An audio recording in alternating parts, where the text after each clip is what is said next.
میں ان کے در کا بھکاری ہوں، فضل مولا سے حسن فقیر کا جنت میں بستر ہوگا۔ الحمد للہ رب العالمین والصلاة والسلام علی خاتم النبیین، اما بعد فاعوذ باللہ من الشیطان الرجیم، بسم اللہ الرحمن الرحیم۔ الصلاة والسلام علیک یا رسول اللہ وعلی آلک و اصحابک یا حبیب اللہ۔ الصلاة والسلام علیک یا نبی اللہ وعلی آلک و اصحابک یا نور اللہ۔ مدنی چینل کے ناظرین، آپ پروگرام دیکھ رہے ہیں کلام شہنشاہ سخن، حضرت مولانا حسن رضا خان برادر اعلیٰ حضرت رحمۃ اللہ علیہ۔ آپ کی بڑی شان ہے اور آپ کی لکھی ہوئی نعتیں یہ ایک دریائے موجزن ہیں جو عشق رسول کے جہان میں لوگوں کے لیے طغیانی لے آتے ہیں۔ آپ کے کلام، آپ کے اشعار بڑے کمال کے ہیں، اور آپ کی نعتیں اگر آپ پڑھنا چاہیں تو ذوق نعت کے نام سے مکتبۃ المدینہ نے کتاب پبلش کی ہوئی ہے، آپ اسے پڑھ سکتے ہیں، dawat-islami.net سے ڈاؤن لوڈ بھی کر سکتے ہیں۔ اور اس پروگرام میں ہم مولانا حسن رضا خان رحمۃ اللہ علیہ کی لکھی ہوئی نعتیں اور آپ کے دیگر کلاموں کی تشریحات بیان کرتے ہیں، اس ارادے کے ساتھ کہ اپنے بزرگوں کی لکھی ہوئی جو عبارتیں اور ان کی تحریریں ہیں، ان کی جو شاعری ہے، اس میں جو پیغام ہے عشق الہی اور عشق مصطفی کا، وہ اپنے ناظرین تک پہنچایا جائے۔ اور چونکہ آپ کے زمانے اور اب کے زمانے میں تقریباً 125 سال کا فرق ہو چلا ہے، تو اس زمانے کی اردو کچھ مشکل اور اب بڑی آسان اردو بولی جاتی ہے، آدھی تو ہم انگلش بولتے ہیں اردو میں، تو اس لیے کوشش ہوتی ہے اس پروگرام میں کہ مشکل الفاظ کی معنی بھی آپ کو بتائیں اور ایک ایک شعر سمجھائیں کہ اس میں کیا ہمیں بیان کیا جا رہا ہے۔ آج مدنی چینل کے ناظرین جس کلام کی ہم تشریح سنیں گے، یہ بڑا ہی پاپولر اور مشہور کلام ہے مولانا حسن رضا خان صاحب رحمۃ اللہ علیہ کا۔ کلام ہے عجب کرم شہ والا تبار کرتے ہیں کہ نا امیدوں کو امیدوار کرتے ہیں۔ اس کلام کے 36 اشعار ہیں اور ایک سے بڑھ کر ایک شعر ہے، اگرچہ سارے اشعار مشہور نہیں ہیں۔ اس کلام کے میرا خیال ہے 10-12 اشعار ایسے ہوں گے جو نعت خوان پڑھا کرتے ہیں محافل وغیرہ میں۔ البتہ اس پروگرام میں آپ کو سارے اشعار انشاءاللہ الکریم سننے اور سمجھنے کو ملیں گے، تو بڑی توجہ کے ساتھ، عقیدت و ادب کے ساتھ آپ نے اچھی اچھی نیتوں کے ساتھ پروگرام کو دیکھنا ہے۔ نبی رحمت شفیع امت صلی اللہ علیہ وآلہ وسلم کا فرمان عالی شان ہے، تم جہاں بھی ہو مجھ پر درود پڑھو کہ تمہارا درود مجھ تک پہنچتا ہے۔ صلو علی الحبیب صلی اللہ علی محمد صلی اللہ علیہ وآلہ وسلم۔ مدنی چینل کے ناظرین، آئیے حسب معمول پہلے آپ کو چند اشعار طرز میں سنائیں۔ صلو علی الحبیب صلی اللہ علی محمد صلی اللہ علیہ وآلہ وسلم۔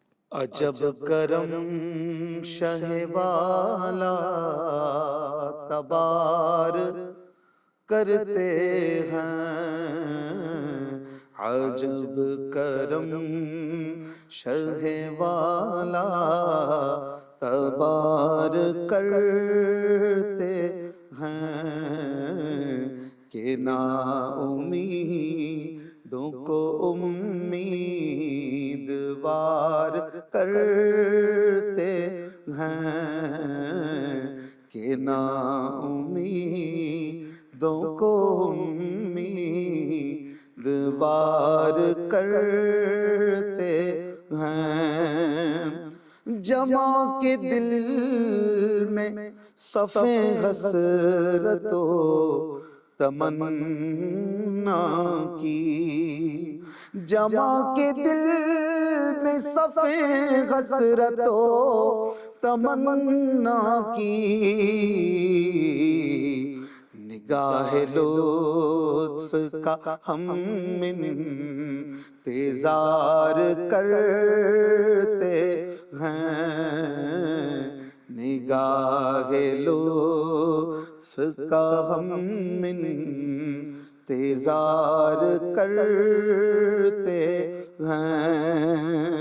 مجھے فسردگی بخت کا عالم کیا ہو، مجھے فسرد کیے بخت کا عالم کیا ہو، وہ ایک دم میں خزاں کو بہار کرتے ہیں، وہ ایک دم میں خزاں کو بہار کرتے ہیں، خدا سگانے نبی سے یہ مجھ کو سنوا دے، خدا سگانے نبی سے یہ مجھ کو سنوا دے، ہم اپنے کو تمہیں تجھ کو شمار کرتے ہیں، ہم اپنے کو تمہیں تجھ کو شمار کرتے ہیں، ملائکہ کو بھی ہیں کچھ فضیلتیں ہم پر، ملائکہ کو بھی ہیں کچھ فضیلتیں ہم پر،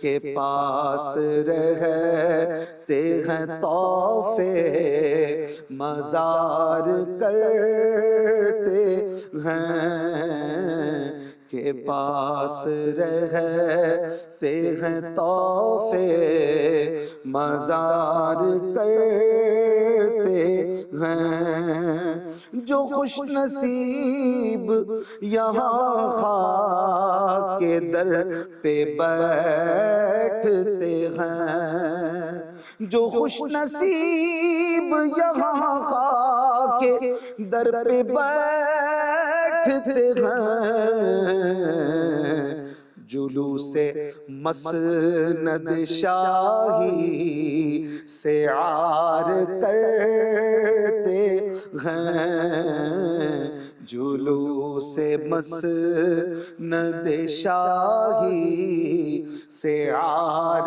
کرتے ہیں، عجب کرم شہ والا تبار کرتے ہیں۔ آئیے ناظرین اب ان اشعار کی تشریح اور وضاحت سنتے ہیں۔ صلو علی الحبیب صلی اللہ علی محمد صلی اللہ علیہ وآلہ وسلم۔ جی مدنی چینل کے ناظرین، آپ نے 6 اشعار ابتدائی شروع کے سماعت کیے طرز کے ساتھ۔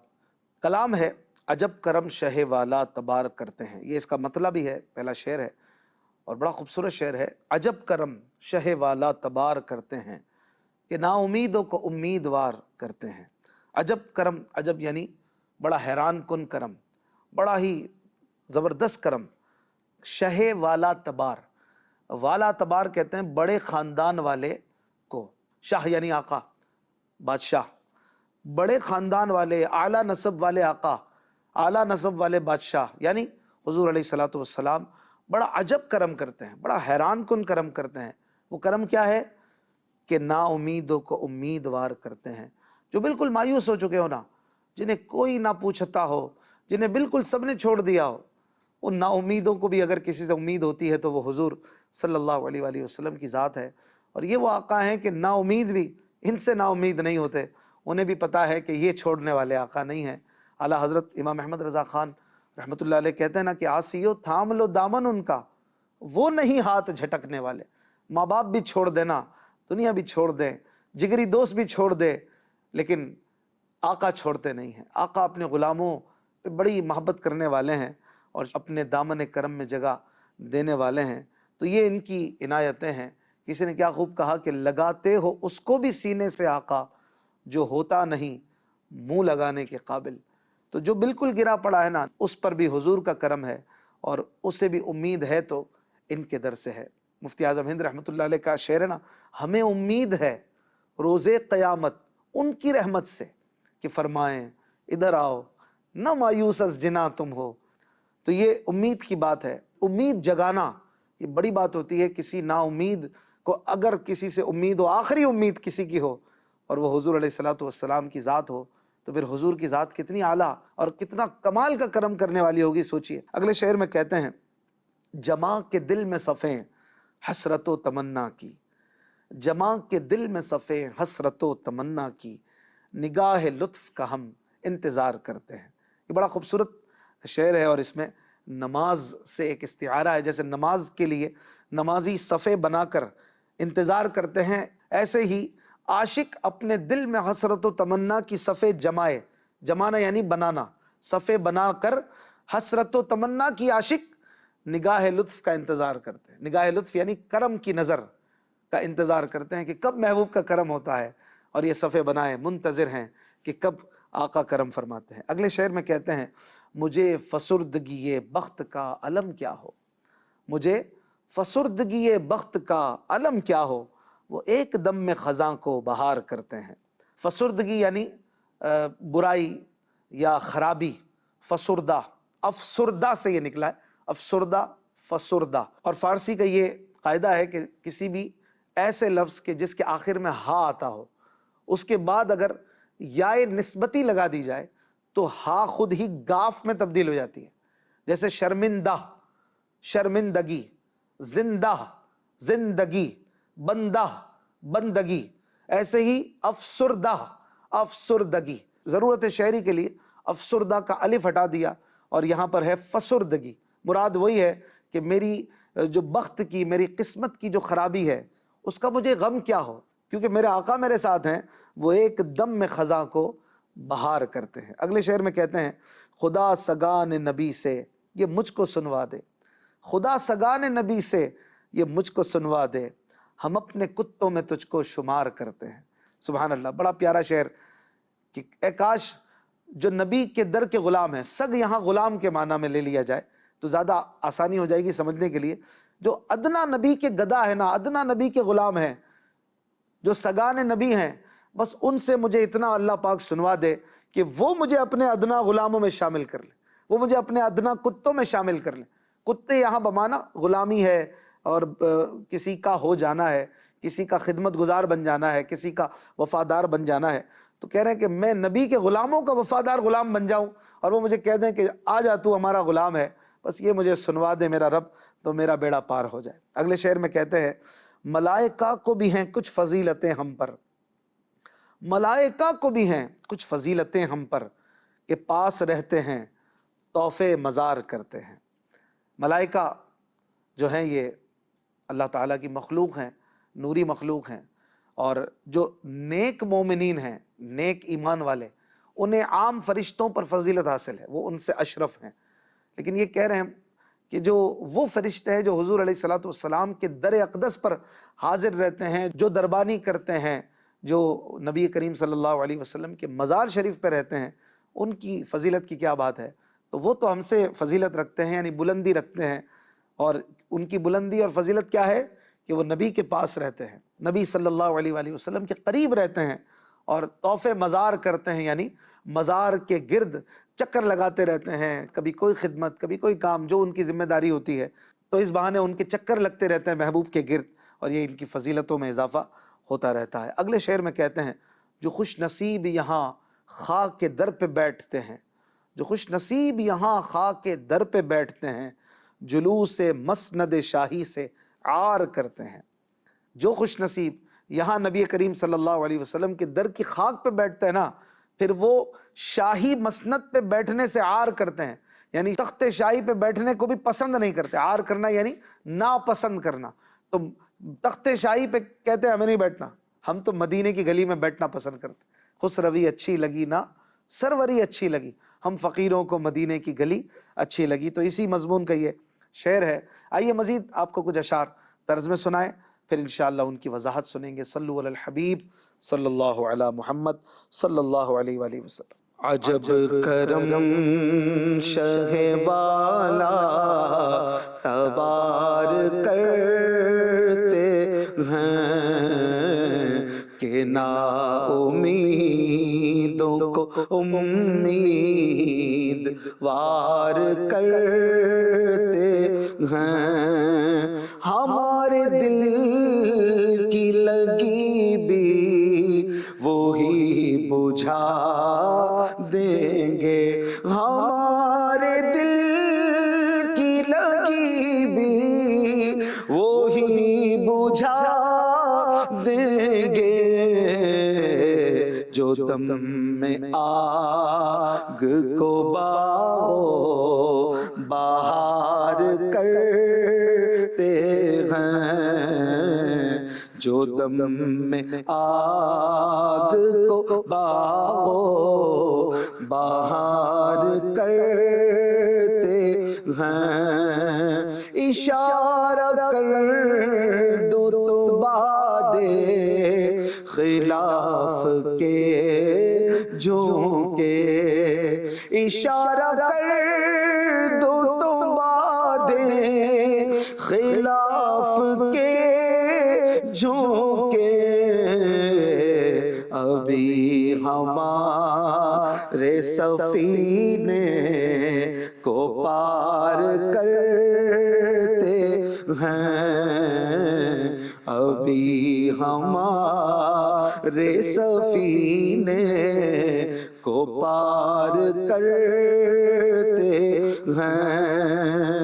تمہارے در کے گداؤں کی شان عالی ہے، تمہارے در کے گداؤں کی شان عالی ہے، تمہارے در کے گداؤں کی شان عالی ہے، وہ جس کو چاہتے ہیں تاجدار کرتے ہیں، وہ جس کو چاہتے ہیں تاجدار کرتے ہیں، گدا گدا ہے گدا تو کیا ہی چاہے ادب، گدا گدا ہے گدا تو کیا ہی چاہے ادب،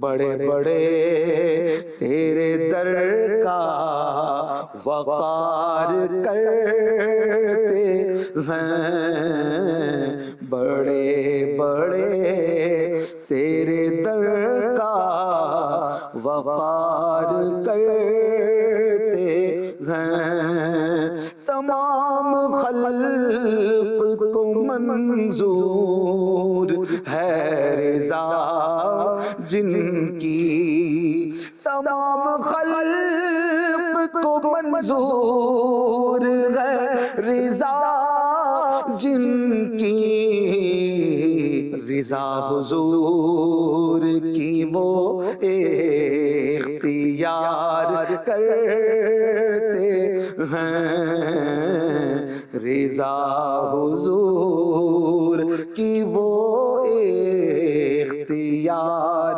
کرتے ہیں، سنا کہ وصف رخ پاک عندلیب کو ہم، سنا کہ وصف رخ پاک عندلیب کو ہم، سنا کہ وصف رخ پاک عندلیب کو ہم، رہین آمد فصل بہار کرتے ہیں، رہین آمد فصل بہار کرتے ہیں، عجب کرم شہ والا تبار کرتے ہیں۔ آئیے ناظرین اب ان اشعار کی تشریح سنتے ہیں۔ صلو علی الحبیب صلی اللہ علی محمد صلی اللہ علیہ وآلہ وسلم۔ جی مدنی چینل کے ناظرین، آپ نے مزید 6 اشعار عجب کرم شہ والا تبار کرتے ہیں اس کلام کے سماعت کی ہے۔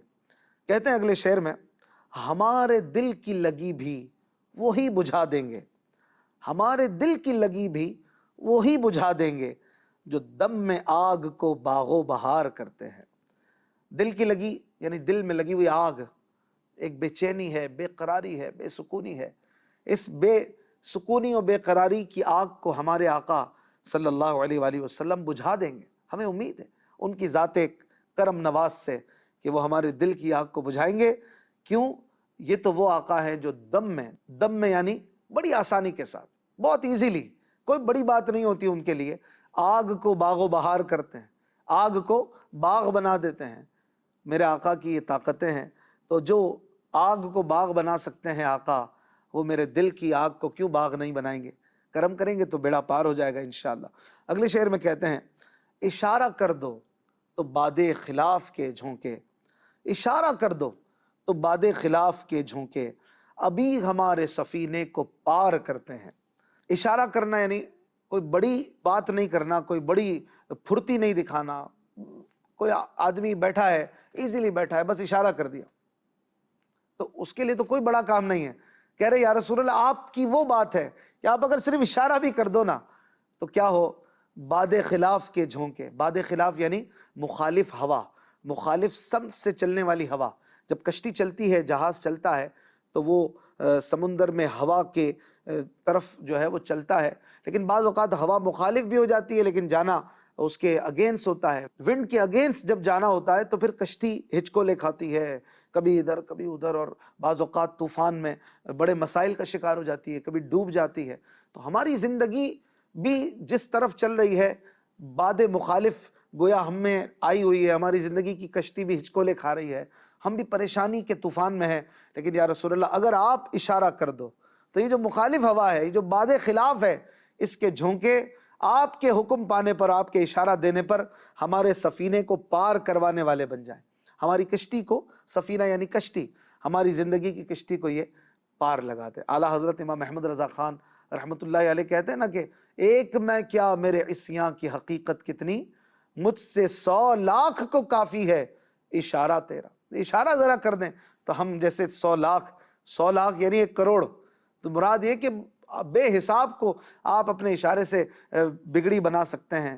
تو ہم غلاموں پر بھی کرم فرما دیجئے، ایک اشارہ کر دیجئے۔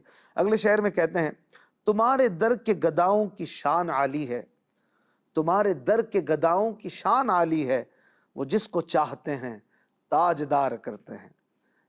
بڑا خوبصورت شعر ہے، آسان شعر ہے کہ آپ کے در کے گدا یعنی غلام، بھکاری، آپ کے در کے گداؤں غلاموں کی یہ شان ہے، اور یہ عالی شان ہے، عالی یعنی بلند شان ہے کہ وہ جس کو چاہتے ہیں تاجدار کرتے ہیں۔ تاجدار یعنی سردار، بادشاہ بنا دیتے ہیں، وہ جس کو چاہتے ہیں عزت والا بنا دیتے ہیں۔ یہ آپ کے در کے گداؤں کی شان ہے، تو آپ کی کیا شان ہوگی؟ کسی کا کیا خوب شعر ہے کہ چاہیں تو اشارے سے اپنے کایا ہی پلٹ دیں دنیا کی، یہ شان ہے خدمت گاروں کی، سردار کا عالم کیا ہوگا۔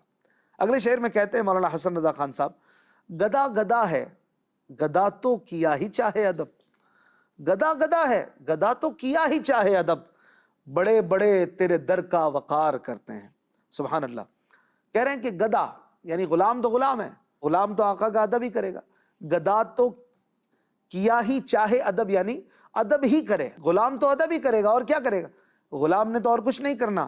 لیکن یا رسول اللہ، یہ غلاموں کی بات نہیں ہے، یہاں تو بڑے بڑے تیرے در کا وقار کرتے ہیں، چاہے وہ جبریل ہوں، وہ میکائیل ہوں، وہ عزرائیل ہوں، وہ اسرافیل ہوں، یا وہ موسیٰ ہوں، وہ عیسیٰ ہوں، وہ ابراہیم ہوں، وہ نوح ہوں، وہ آدم علیہ السلام ہوں، بڑے بڑے تیرے در کا وقار کرتے ہیں۔ در کا وقار کرنا یعنی در کی عزت کرنا، یہ بڑے بڑے کرتے ہیں، صرف غلام نہیں کرتے، بڑے بڑے تیرے در کا وقار کرتے ہیں۔ اگلے شعر میں کہتے ہیں، تمام خلق کو منظور ہے رضا جن کی، تمام خلق کو منظور ہے رضا جن کی، رضا حضور کی وہ اختیار کرتے ہیں۔ سبحان اللہ۔ اب یہاں پر 2 معنی لیے جا سکتے ہیں۔ ایک تو یہ کہ تمام خلق کو منظور ہے رضا جن کی سے مراد وہ بڑے لوگ کہ جن کی لوگ بات رکھتے ہیں، چاہے وہ انبیاء علیہم الصلاۃ والسلام ہوں، وہ رسول ہوں، یا اور وہ بڑے مرتبے والے اللہ کے بندے ہوں، تو تمام مخلوق جن کی چاہت اور جن کی رضا، جن کی خوشی، رضا یعنی خوشی، اس کا مان رکھتی ہے، اس کو منظور کرتی ہے، وہ میرے آقا صلی اللہ علیہ وآلہ وسلم کی خوشی کو منظور کرتے ہیں، وہ حضور کی رضا کو اختیار کرتے ہیں۔ اور یہاں رب کریم عز وجل کی بارگاہ الہی بھی سمجھی جا سکتی ہے کہ تمام خلق کو منظور ہے رضا جن کی، یعنی رب تبارک و تعالیٰ کی رضا ساری مخلوق چاہتی ہے، اللہ تعالیٰ کی خوشی اور اس کی خوشنودی کے لیے عمل کرنے کی کوشش کرتی ہے ساری مخلوق، اور میرا رب کریم اپنے محبوب کی خوشی چاہتا ہے، اپنے محبوب کی خوشی کو محبوب رکھتا ہے، اور فرماتا ہے وَلَسَوْفَ يُعْطِيكَ رَبُّكَ فَتَرْضَىٰ، اے محبوب ان قریب آپ کو آپ کا رب اتنا عطا کرے گا کہ آپ خوش ہو جائیں گے، آپ راضی ہو جائیں گے۔ اور اعلیٰ حضرت رحمۃ اللہ علیہ کہتے ہیں کہ خدا کی رضا چاہتے ہیں دو عالم، خدا چاہتا ہے رضائے محمد۔ تو یہاں پر دونوں معنی مراد لیے جا سکتے ہیں کہ رضا حضور کی وہ اختیار کرتے ہیں، تمام خلق کو منظور ہے رضا جن کی، سبحان اللہ۔ اگلے شعر میں کہتے ہیں سنا کے وصف رخ پاک اندلیب کو ہم، سنا کے وصف رخ پاک اندلیب کو ہم، رہین آمد فصل بہار کرتے ہیں، سبحان اللہ۔ کہہ رہے ہیں ہم بلبل کو حضور علیہ الصلوۃ والسلام کے مبارک رخسار کے اوصاف سنا رہے ہیں، بلبل کو اپنے محبوب کے مبارک چہرے کی نعتیں سنا رہے ہیں کہ سن لے بلبل آج ہم تجھے سناتے ہیں، پھر جب فصل بہار آئے، جب پھول کھلیں تو پھر تو بھی ہمیں سنا دینا۔ رہین کہتے ہیں مقروض کو، تو آج ہم بلبل کو سنا رہے ہیں کہ سن لے بلبل جب فصل بہار آئے، بہار کا موسم آئے، فصل بہار یعنی بہار کا موسم آئے تو یہ قرضہ لوٹا دینا، ہمیں تو سنا دینا اپنے پھول کی، اپنے محبوب کی باتیں۔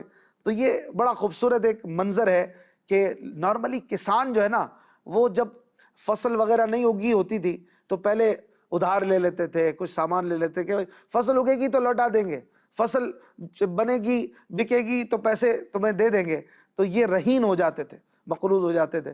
پھر جب فصل بہار آتی تھی تو اپنا قرضہ لوٹا دیتے تھے۔ تو یہاں پر گویا اسی طرح کی کسان کے ایک معاملے سے ایک استعارہ کیا گیا کہ بلبل کو ہم اپنا مقروض بنا رہے ہیں، آج اپنے محبوب کے رخسار کی باتیں سنا رہے ہیں کہ سن ہمارے محبوب کی باتیں، جب تیرا محبوب کل فصل بہار میں نکلے گا پھول، بلبل پھول کا دیوانہ ہے، تو ہمیں سنا دینا کچھ۔ تو اندلیب یعنی بلبل یہاں پر اس شعر میں آیا، سنا کے وصف رخ پاک اندلیب کو ہم، رہین آمد فصل بہار کرتے ہیں، سبحان اللہ۔ بڑا خوبصورت منظر اور خیال اس شعر میں مولانا حسن رضا خان صاحب نے بیان کیا۔